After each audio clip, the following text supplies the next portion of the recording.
নমস্কার, অনুরাগের রান্নাঘরে আপনাদের সকলকে স্বাগত। আজকে আমি চলে এসেছি সন্ধ্যাবেলাকার টিফিনে, চায়ের সঙ্গে টিফিন খাবো। এবং সর্দি লাগলো, এই যে রসুনের কোয়াটা ওই চাল ভাজা দিয়ে খেলেও অনেক সর্দি কমে যায়। তাই এখন সন্ধ্যাবেলায় আমার ছেলের একটু সর্দি লেগেছে। এই যে চাল ভাজাটাকে নিই।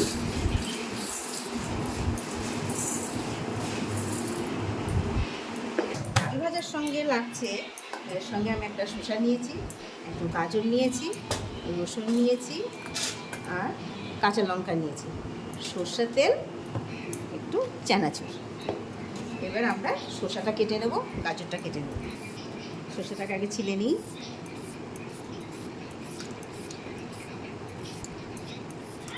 শসাটা আমার ছিলা হয়ে গেল, ওর সঙ্গে গাজরটাও ছিলে নিই।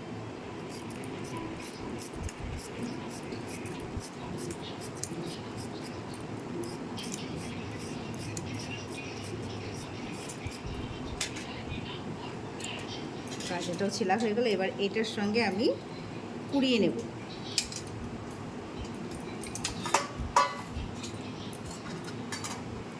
গাজরটা কুড়ানো,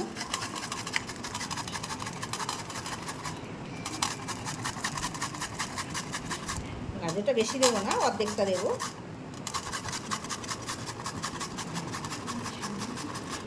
অর্ধেকটা দিলাম। ওর সঙ্গে শসাটাও কুড়িয়ে নেব, এই মোটা দিকটা দিয়ে কুড়িয়ে নেব।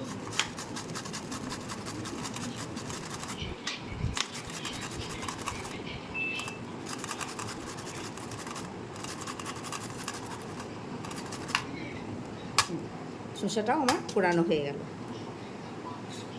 এবার রসুন 4 কোয়া মতো রসুন দেব। চাল ভাজার সঙ্গে রসুন ছোট ছোট করে কেটে দিলেও খুব ভালো লাগে। রসুন, লঙ্কা ছোট ছোট করে কেটে দেবো।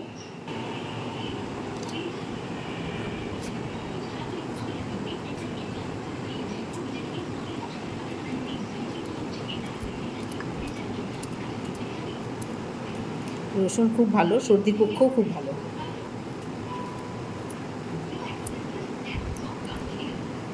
আর একটা কোয়া দেব।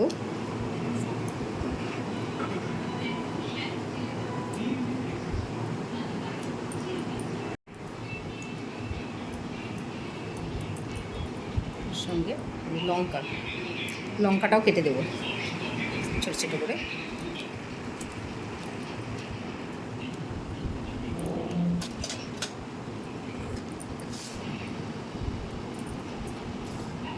চাল ভাজার সঙ্গে এখন এটা মিক্স করে নেব।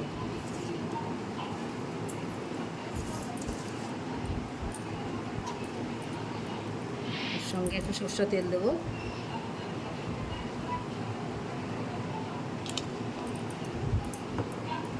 চানাচুর দেবো ওর সঙ্গে।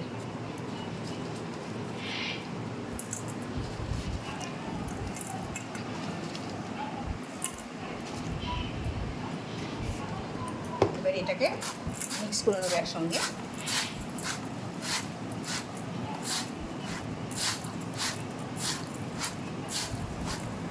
এই যে আমি সব উপকরণগুলো একসঙ্গে মিক্স করলাম, করে এই যে মেখে নিলাম। দারুণ দুর্দান্ত লাগবে খেতে।